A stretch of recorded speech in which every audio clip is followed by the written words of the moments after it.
Alors, pour continuer notre série sur les 7 tâches de Naaman, nous allons lire ensemble la portion d'écriture de 2 Rois, le chapitre 5, à partir du verset 9. Et à partir de cette portion d'écriture, nous pourrons détecter et énumérer ces 7 tâches de Naaman, dont il devait être délivré pour avoir non seulement la guérison physique, mais surtout la guérison de son âme.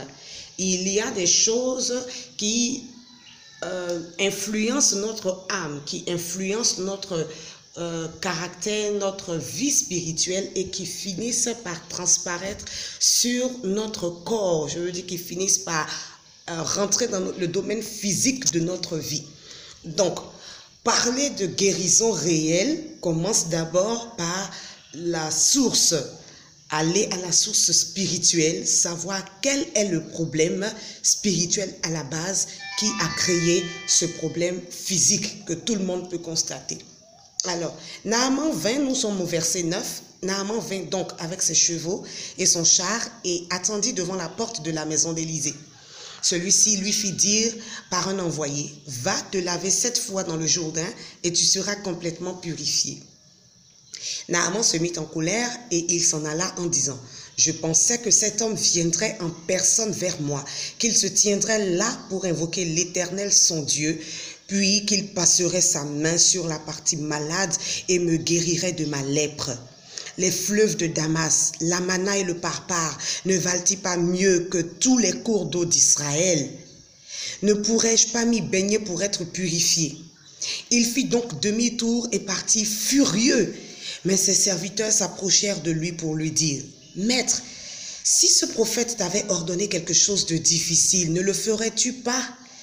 À plus forte raison devrais-tu faire ce qu'il t'a dit, c'est-à-dire te laver dans l'eau pour être purifié. » Alors Naaman descendit dans le Jourdain et s'y trempa 7 fois, comme l'homme de Dieu le lui avait ordonné, et sa chair redevint nette comme celle d'un jeune enfant. Il était complètement purifié. Amen. Alors, la première tâche ici que nous pouvons détecter à partir du verset 9, c'est, entendez par tâche déjà les mauvais caractères, les défauts, les problèmes que l'on a spirituellement ou moralement, ou si vous voulez encore psychologiquement. Alors, premier problème, premier défaut, premier caractère mauvais de Naaman, c'est le fait de vouloir influencer les autres avec ses richesses. Il le dit dans le verset 9 implicitement, Naaman vint donc avec ses chevaux et son char et attendit devant la porte de la maison d'Élysée.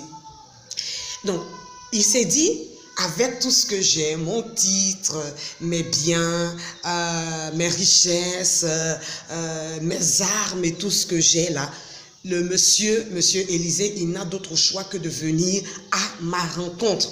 Parce que quand nous lisons bien, nous nous rendons compte que Naaman s'attendait à ce que Élysée vienne à sa rencontre, comme beaucoup d'entre nous aujourd'hui, dans le monde aujourd'hui. Certaines personnes ont des problèmes et vont peut-être à la rencontre d'hommes de Dieu, de servantes de Dieu, mais les méprisent ou alors ont tendance à les influencer, pensent pouvoir les influencer avec leur richesse, avec leur titre. Oh, moi je suis tel ministre, oh, moi je suis tel intellectuel, j'ai tel bien, j'ai ceci, j'ai cela. Et ils s'attendent alors à ce que l'homme de Dieu ou la servante de Dieu se plie, s'abaisse, arrive même jusqu'à s'humilier carrément devant eux. Et c'est en cela qu'ils se sentent bien. Non, frère, non, sœur. Tes biens et tes richesses ne sont à toi que parce que Dieu l'a voulu et cela ne te place pas au-dessus d'un quelconque être humain. Cela ne te place pas au-dessus de quelque autre personne que ce soit, encore moins au-dessus d'un serviteur de Dieu, aussi méprisable à tes yeux soit-il. Non. Alors, il y avait cette première tâche dont Naaman devait être débarrassé, le fait de vouloir influencer la confiance qu'il avait en ses richesses, en ses titres. La seconde tâche, le second caractère, le second défaut de Naaman, c'est la colère. Dès qu'il a reçu l'instruction qui était d'aller se baigner dans le Jourdain, cette fois, la première intention ou le premier sentiment qu'il a eu, c'est la colère. Parce qu'il ne s'attendait pas du tout à cela. Il s'attendait, comme lui-même il l'a décrit, à ce que l'homme de Dieu vienne et fasse des imprécations. Je parle d'imprécations sur sa vie pour qu'il sente que là, il y a quelque chose, il y a un mouvement qui s'est passé dans sa vie. Comme il n'a pas vu cela, ça n'a pas été le cas. Premier élément, la colère. Beaucoup de personnes sont colériques, coléreuses. Beaucoup de personnes reçoivent difficilement les instructions et obéissent difficilement à ces instructions. Troisième tâche dont nous voulons parler dans cet élément, c'est l'orgueil. L'orgueil, oh oui. J'entends souvent des personnes dire, moi je ne suis pas orgueilleuse, moi je ne suis pas orgueilleux, j'aime faire les choses simplement. Non, sachez mes chers amis internautes que tous autant que nous sommes, je dis bien tous autant que nous sommes orgueilleux. Nous sommes orgueilleux. La différence est peut-être dans le niveau d'orgueil ou si vous voulez, la dose d'orgueil. Et la différence aussi commence dans le fait de se le reconnaître. Sinon, chaque être humain a une bonne dose d'orgueil en lui. Et dans un certain sens, ça aide. Je dis bien dans un certain sens. Mais c'est lorsque nous débordons ou lorsque c'est mal redirigé qu'il y a un problème. Sinon, tout le monde, tous les êtres humains sur la terre ont de l'orgueil en eux.